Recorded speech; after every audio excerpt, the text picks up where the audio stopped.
Hi, I'm Phil. And I'm James, and this is Parmarama Episode 2.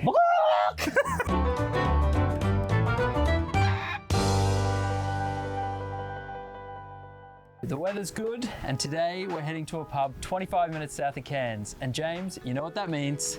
Travel montage.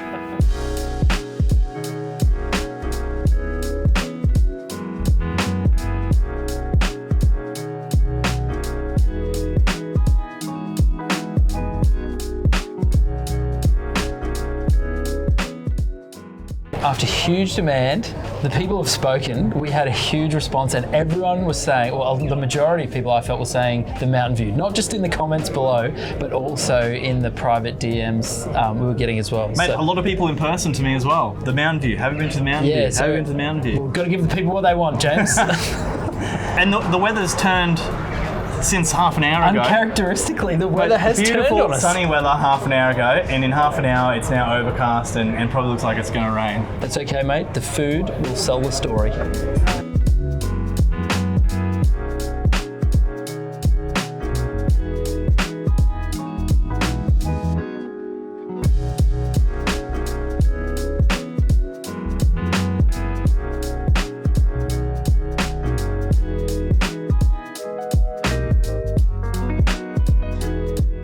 Tell me a bit more about this pub, Phil.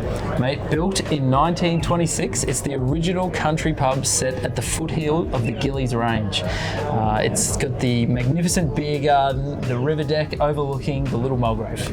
Mate, there's few pubs in Queensland, I think, that have a crystal clear river that runs right past the back. Nice and cool, people swim down there, just very serene. So I think there's nothing better than having a beer and just looking out over that scenery. A lot of the feedback we got last week was in different forms of how different people would come to their decision on what makes a good Parma or not. The bed of chips. The bed of chips. The bed of chips was a massive bone of contention for the public. Should a Parmy come on a bed of chips or not? Yeah, we want to know. We want to know. Tell us down below, should a Parma come on a bed of chips or not? Personally, for me, it's not a non-issue, because if you do get a massive bed of chips, it is difficult to eat.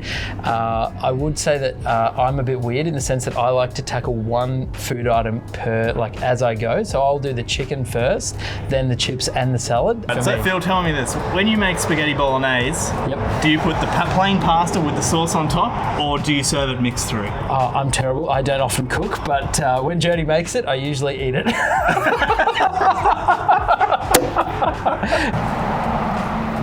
Wow. I think we're in for another treat, ladies and gentlemen. This is enormous.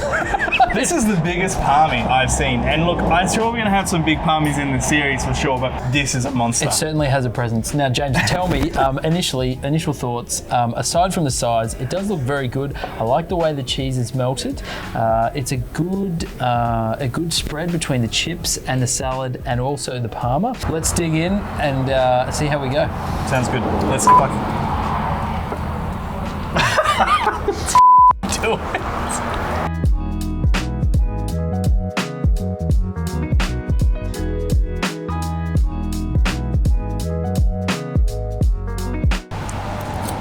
Get a load of that. So that is at least a 2 centimetre thick, maybe 2.5 centimetre thick bit of chicken.